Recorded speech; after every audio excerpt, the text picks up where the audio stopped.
श्री राधे राधे। भक्तों, सबसे ज़्यादा कीमत की चीज़ क्या होती है जीवन में?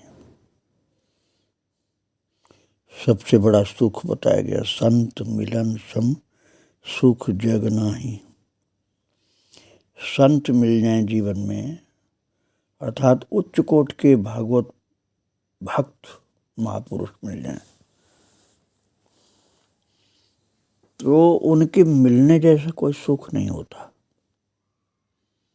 अब उसकी कल्पना तो नहीं की जा सकती है, समझना बहुत मुश्किल है, क्योंकि सामान्य मनुष्य सांसारिक सुख जो होते हैं इंद्रिय गम्य,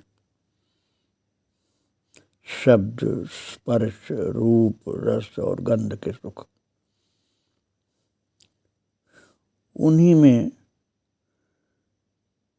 डूबा रहता है और वही उसे पसंद है और उन्हीं को सर्वाधिक श्रेष्ठ मानता है। इनसे जब आगे चलते हैं, अर्थात इनकी सीमा के बाहर, तब वो दिव्य सुख की बातें आती हैं जो संत मिलन से सुख होता है। अर्थात किसी महान भागवत पार्षद, किसी महान भागवत प्रेमी का संग मिलने से जो सुख मिलता है, उसकी बराबरी कोई सुख नहीं कर सकता है। इसीलिए भी कहा गया, तात स्वर्ग अपवर्ग सुख धरी तुला एक अंग, तुलनता ही सकल में जो सुख लव सत्संग।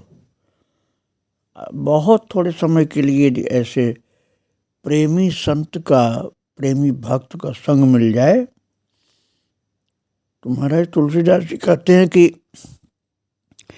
स्वर्ग ही नहीं अपवर्ग का सुख भी उसके बराबर नहीं हो सकता। अपवर्ग अर्थात मोक्ष, तात स्वर्ग अपवर्ग सुख धरिए तुला एक। तो अपवर्ग का सुख, स्वर्ग तो फिर भी दुनियावी सुखों से तो बहुत ऊंचा होता है। अपवर्ग अर्थात मोक्ष का सुख भी संत मिलन के सुख के बराबर नहीं हो सकता। कैसे समझ में आ सकता है? समझ में आना मुश्किल है। श्री स्वामी महर्षि कार्तिकेय जी का जिसको सानिध्य मिलता था, उसको इसी प्रकार का अद्भुत सुख मिलता था। कल आप श्रवण कर रहे थे कि महाराज जी कैलाश की यात्रा में जा रहे थे, हिमालय पर चल रहे हैं, और वहाँ भी एक से एक अद्भुत प्रेमी भक्त आकर के मिलते हैं। कल मैंने आपको प्रभु की कृपा से सुनाया था कि एक संत जो ध्यानस्थ थे, वहाँ गंगा जी के किनारे एक गुफा थी, उसके समीप ही एक पीपल का वृक्ष था। उसी वृक्ष के नीचे महात्मा ध्यान कर रहे थे, लगातार ध्यान में डूबे हुए थे, और सब लोग वहाँ चुपके से अर्थात चुपचाप बैठ गए, जिससे उनके ध्यान में बाधा न पड़े। कुछ देर बाद जब उनका ध्यान टूटा तो स्वामी कार्तिकेय जी के चरणों में साष्टांग प्रणाम किया और हाथ जोड़कर कहा, स्वामी जी, आपको श्री भगवान जी ने मेरे कल्याण के लिए भेजा है। मुझे पहले से स्वप्न में ये आदेश मिल चुका था कि आप यहाँ आने वाले हैं। अब मैं कृतार्थ हो गया। आप अपना नित्य नियम कीजिए, मैं आता हूँ। और ऐसा बोल के वे गए। जंगल में से बड़े सुंदर दिव्य दिव्य फल ला करके रखे, गंगा जल से धो करके पत्तलों में बड़े प्रेमाग्रह से महाराज जी सहित सब संतों को पवाए। फल दिव्य थे, स्वादिष्ट थे, अति स्वाद था उनमें, जो सामान्यतया फलों में नहीं मिल पाता। और उसके पश्चात जब संतों के सहित स्वामी जी मुख शुद्धि आदि करके बैठे, तो हाथ जोड़ करके बड़े भाव से उन संत ने प्रार्थना किया। महात्मा जी ने प्रश्न किया, प्रभु, जीवन मुक्ति एवं विदेह मुक्ति क्या होती है और इनके सिद्धि कैसे होती है, इनका प्रयोजन क्या है, इसको जाना कैसे जाए। गूढ़ प्रश्न थे भक्तों। तो महाराज श्री स्वामी कार्तिकेय जी, जो भगवान शिव जी के ही पुत्र थे, माता पार्वती और शिव जी बोल चुके थे ये मेरा बेटा है। वो बोले मैं भोगता हूँ, मैं करता हूँ, मैं सुखी हूँ, मैं दुखी हूँ, मैं ये हूँ इत्यादि जो अहंता जीव को होती है वो चित्त का धर्म है।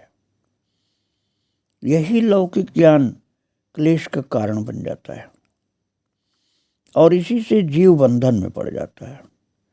इस प्रकार के अज्ञान का निरोध ही जीवन मुक्ति है।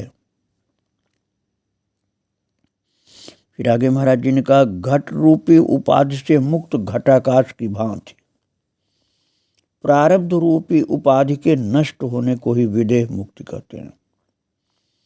जीवन मुक्ति और विदेह मुक्ति के प्रमाण अर्थात उनको बताने वाले 108 उपनिषद हैं।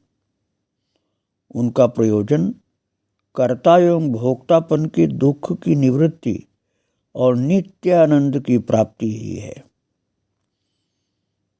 महाराज जी ने कहा गुरुपदिष्ट मार्ग द्वारा भली भांति अभ्यास करने से तथा वेदांत श्रवण, मनन, निधिध्यासन इत्यादि पुरुषार्थ द्वारा जीवन मुक्ति होती है। युक्ति और अनुभव से भी विदेह मुक्ति एवं जीवन मुक्ति होती है। फिर महाराज जी ने सावधानी वाली बात बताई। महाराज जी ने कहा शास्त्र वासना, लोक वासना अर्थात मान प्रतिष्ठा, पुत्र, कलत्र, धाम आदि की वासनाएं ज्ञान नहीं होने देती हैं। चाहे वे शुभ हों अथवा अशुभ हों, दोनों प्रकार की वासनाओं का अंतिम परिणाम दुख ही है। अतः साधक को इन दोनों प्रकार की वासनाओं का त्याग करना होगा। और महाराज जी ने कहा भागवत सेवा तथा भागवत प्राप्ति वासना शुभाशुभ दोनों वासनाओं से परे है। स्वामी कार्तिकेय जी ने संत जी से कहा कि शुभ अशुभ वासनाओं से परे है, उन दोनों के दोषों से मुक्त है भगवत सेवा की वासना और भगवत प्राप्ति की वासना। शुभाशुभ दोनों वासनाओं से परे है। अतएव ये दोनों अर्थात भगवत सेवा की वासना और भगवत प्राप्ति की वासना, ये दोनों ही अक्षय सुख शांतिदायिनी समस्त मुक्तियों की स्वामिनी भावसागर तितीर्षु भागवत प्रेमामृत पिपासु चतुर साधक सज्जनों द्वारा सदा सेवनीय तथा वांछनीय है। भगवान श्री कृष्ण की इस आज्ञा को मानने से अति शीघ्र सफलता मिलती है। संत ने पूछा कौन सी आज्ञा महाराज? बोले वही बता रहा हूँ। भगवान श्री कृष्ण ने गीता जी में कहा है सर्वधर्मान परित्यज्य मामेकम शरणं व्रज।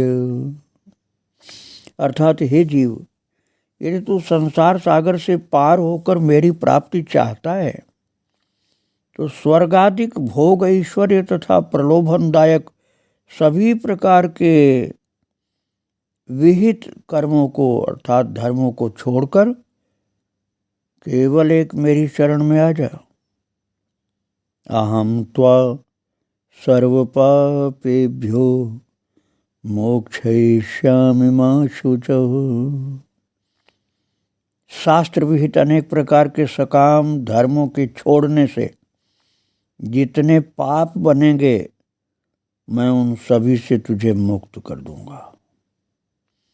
अतः तू संपूर्ण सामान्य धर्मों को त्याग कर केवल एक मेरी शरण में आ जा, चिंता मत कर। सभी प्रकार की मुक्तियों का प्रयोजन केवल जन्म मरण के बंधन से छुड़ा देना है, भगवत प्राप्ति नहीं है, क्योंकि वो तो उससे परे भागवत कृपाधीन है।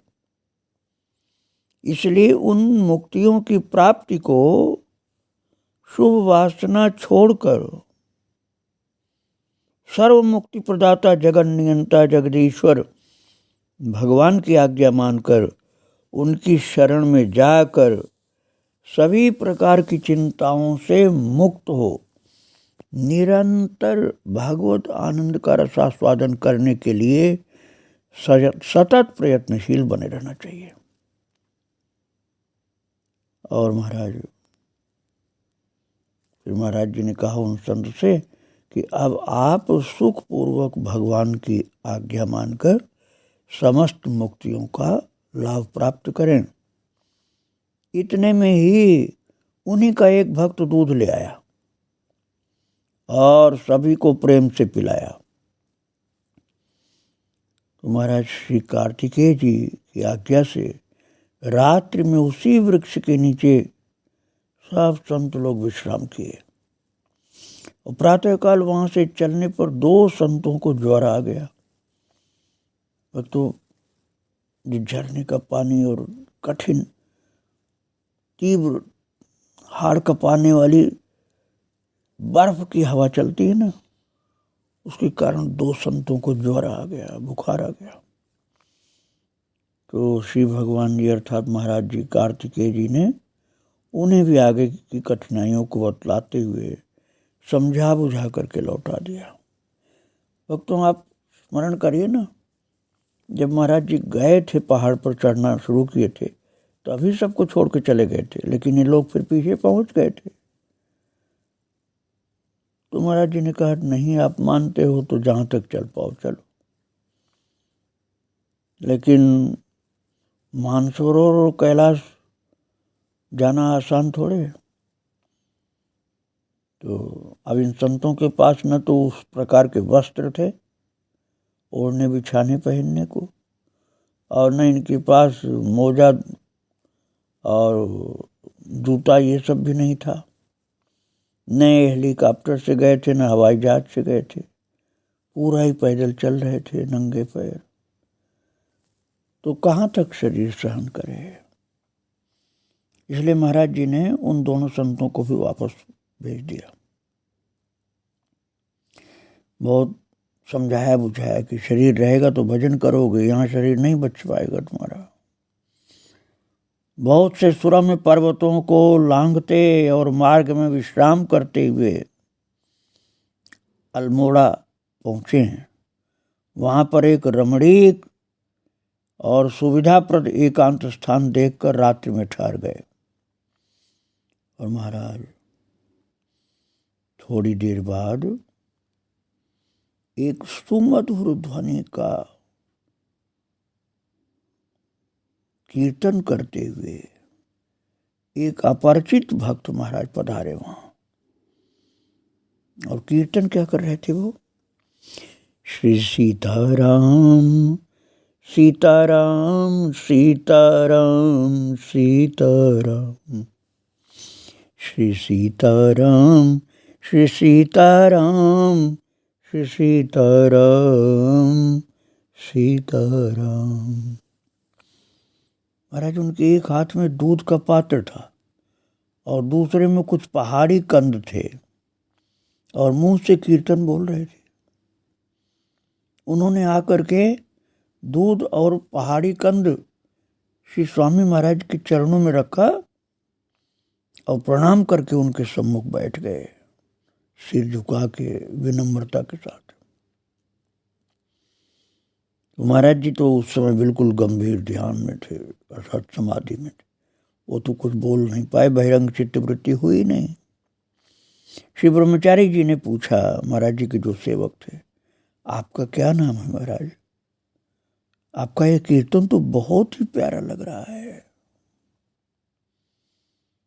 तो भक्तराज ने बड़ी विनम्रता से कहा, महाराज मुझे भी ये कीर्तन बहुत प्रिय लगता है, इसीलिए मैं ये कीर्तन चलते फिरते सर्वत्र उच्च स्वर से करता रहता हूँ, और इसी कारण लोगों ने मेरा नाम भी सीताराम रख दिया है, और मुझे संतों का दिया हुआ नाम पसंद है।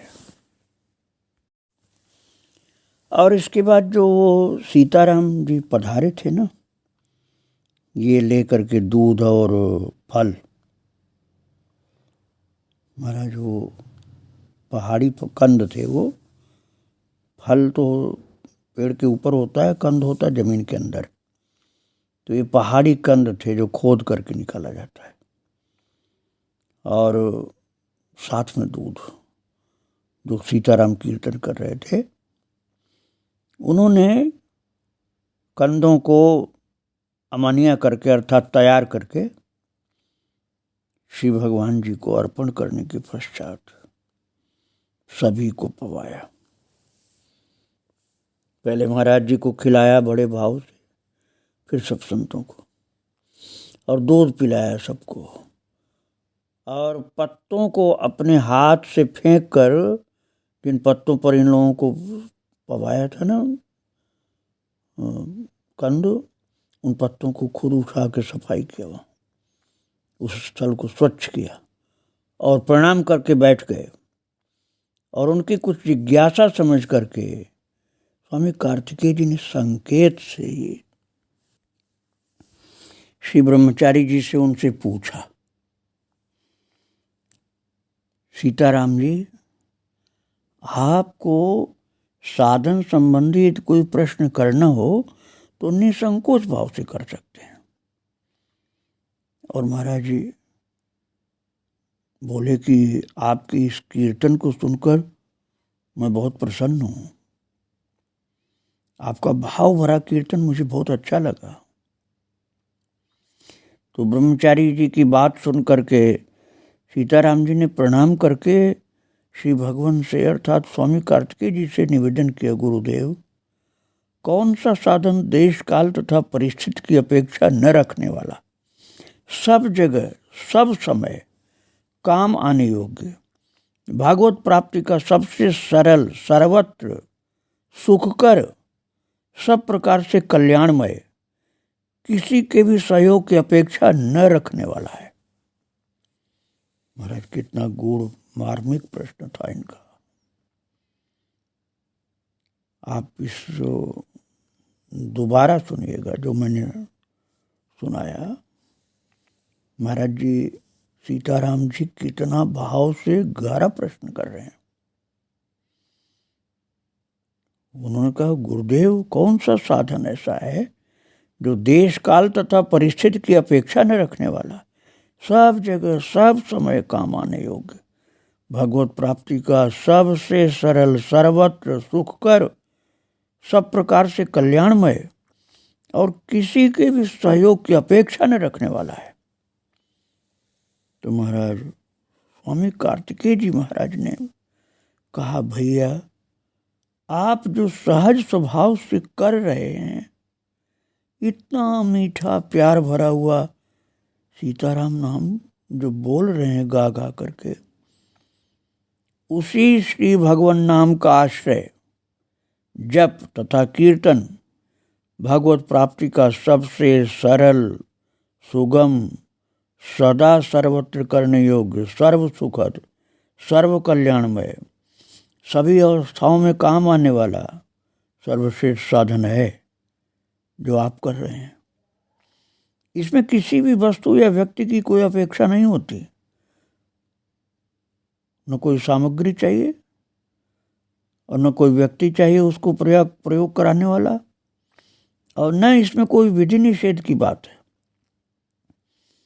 इसी नाम जपानुष्ठान से श्री अगस्त जी महाराज ने इतने बड़े समुद्र को केवल 3 आचमन में ही उदरस्थ कर लिया था। श्री गणेश जी ने इसी के प्रभाव से समस्त देवताओं में प्रथम पूज्य पद को अनायास प्राप्त कर लिया था। इसी नाम जप के प्रभाव से डाकुओं के सरदार होने पर भी महर्षि वाल्मीकि जी इतने गौरव को प्राप्त हुए।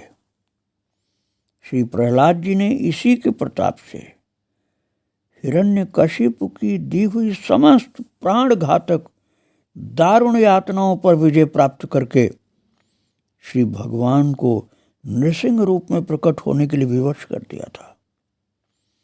श्री हनुमान जी ने इसी के प्रभाव से श्री युगल सरकार को अपने अधीन कर रखा है।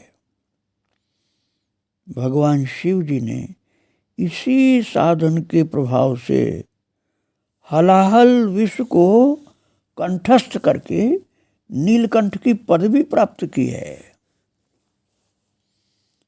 इसी को कान में सुनाकर वही नीलकंठ भगवान शिव काशी में मरने वाले सभी प्राणियों को मोक्ष का सदा व्रत लुटाते रहते हैं तथा भगवान के सभी अवतार लीलाओं को स्वयं देखने और अपने प्रिय भक्तों को दर्शन कराने की सामर्थ्य रखते हैं। और श्री पार्वती माता इसी नाम के प्रभाव से भगवान शंकर जी के अर्धांग की अधिकारिणी बनी हुई हैं। इसी प्रकार श्री राम नाम के सहस्रों ज्वलंत उदाहरण ग्रंथों में भरे पड़े हैं और प्रत्यक्ष देखने को मिलते हैं। उनका वर्णन कोई कर नहीं सकता पूरा। धर्म अर्थ काम मोक्षदायक इस नाम जप साधन को, कीर्तन साधन को भला कौन बुद्धिमान पुरुष नहीं अपनाएगा। जो इस महान महिमामय नाम की उपेक्षा करेगा वो पुरुष ज्ञानी नहीं हो सकता है। जैसे एक पतिव्रता नारी अपने पति को मुख्य समझकर भी उसके संबंधियों की सेवा उसी की प्रसन्नता के लिए प्रेम से करती है, उसी प्रकार अपने इष्ट की प्रसन्नता के लिए शिष्टाचार के नाते उनके अभिन्न स्वरूप अन्य अवतारों तथा भक्तों की भी अर्चना एवं वंदना करनी चाहिए। इतना ही नहीं, जब अपने इष्ट को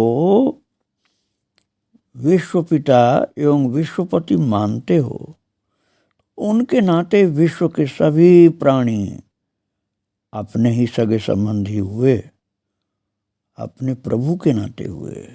उनको छोड़ करके हमारा उनसे कोई रिश्ता नहीं किसी प्राणी से, लेकिन वो विश्वपिता है ना, वो विश्वपति हैं, विश्वपिता हैं, तो उनके इस संबंध के कारण सभी प्राणी हमारे सगे संबंधी हैं, हमारे भगवान के कारण। अतः इष्ट की प्रसन्नता के लिए सभी जीवों के प्रति आदर, प्रेम एवं सत्कार की भावना अधिक रखनी चाहिए।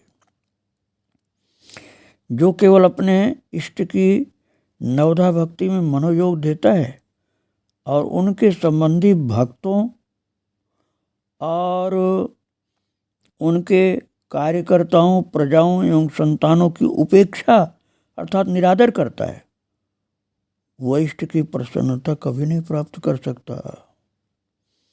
इसलिए ऐसा नहीं करना चाहिए। उसकी अनन्य निष्ठा का परिणाम विपरीत भी होना संभव है। इसलिए अपने प्रभु की भक्ति में उनके जो संबंधी हैं भक्त या उनके कार्यकर्ता, उनकी प्रजा एवं उनकी संतान, उनका निरादर कभी नहीं करना चाहिए। ये सावधानी करनी पड़ेगी भक्त को। यदि तुम अपना कल्याण चाहते हो तो इस प्रकार के अपराध से सावधान रहना और तभी भगवान का निरंतर भजन कर पाओगे और उसका आनंद मिलेगा। सीताराम जी जो भक्त आए थे पहाड़ी कंद और दूध लेकर, वो हाथ जोड़े भाव विभोर बैठे थे। उन्होंने कहा जो आज्ञा, और जो आज्ञा बोल करके प्रणाम किया चरणों में। और उसके बाद महाराज जी का थोड़ा सा कण प्रसाद प्राप्त कर लिया, उसको ग्रहण करके भाव विभोर होकर चरण माथे से लगा करके फिर अपने निवास स्थान को वापस गए। और भक्तों, उसके बाद श्री महाराज जी, महर्षि कार्तिकेय जी अल्मोड़ा से विदा होकर अनेक पर्वतों को लांघते पार करते आगे बढ़ते चल रहे हैं। और चलते चलते एक ऐसा सुरम्य स्थान आया जिसकी प्राकृतिक औषधियों की सुगंध से सब मस्त हो गए। वह स्थल बड़ा शांत, विभिन्न प्रकार के पुष्प एवं पत्तियों से युक्त तथा लता वृक्षों से आवृत शोभा प्राप्त कर रहा था। पास का झरना बड़ा ही मनोहर और दुग्धवत प्रतीत होता था। अतः आगे बढ़ने को मन स्वीकार नहीं कर रहा था। मन यही कहता था बस यहीं रम जाना चाहिए। इसलिए मार्ग से एक तरफ सुरम्य लताओं के मंडप में महाराज श्री स्वामी कार्तिकेय जी थोड़ी देर के लिए विराजमान हुए। अन्य सब लोग एक दूसरे से कुछ कुछ दूर बैठ गए और महाराज कार्तिकेय जी समाधिस्थ हो गए, गहरी समाधि में लीन। शरीर बिल्कुल जड़ की तरह से स्थिर था। कुछ देर पश्चात जब वो प्रकृतिस्थ हुए और फिर आगे बढ़े तो उन्हें एक बहुत सुंदर आश्रम मिला जिसमें एक गुफा थी, पर्वत की गुफा। उसमें पर्याप्त गर्मी थी, अर्थात ठंड कम थी, और धूनी भी थी, और एक लंबा चिमटा गड़ा था, परंतु वहां कोई भी नहीं था। वहां का पानी गर्म था और जगह तो बहुत ठंड था, लेकिन वहां का पानी गर्म था और सफाई बहुत थी। समय भी संध्या का था। अतः श्री महाराज जी वहीं ठहर गए। इतने में एक संत हाथ में बहुत लंबा कंद लिए हुए आश्रम में पधारे। उनकी जटाएं बड़ी लंबी और स्वरूप बड़ा भव्य था। और श्री भगवान जी को अर्थात महाराज जी को आश्रम में बिन बुलाए आसनासीन देखकर वे संत जी पुलकायमान होते हुए सादर सानुराग प्रणाम करके बोले, महाराज, गत दिवस मेरे मन में ये विचार उठा था कि मैं कितने समय से यहाँ एकांत में भजन साधन कर रहा हूँ, परंतु अभी तक मुझे भगवान के दर्शन नहीं मिले। इसका क्या कारण है?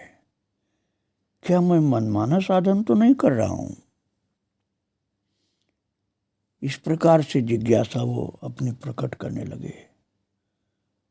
और फिर आगे जो घटना घटती है वो बताते हैं, वो आप कल श्रवण करेंगे भक्तों। इन सब संतों को प्रणाम करके आज मैं यहीं विराम दे रहा हूँ। श्री राधे राधे, जय श्री राधे राधे।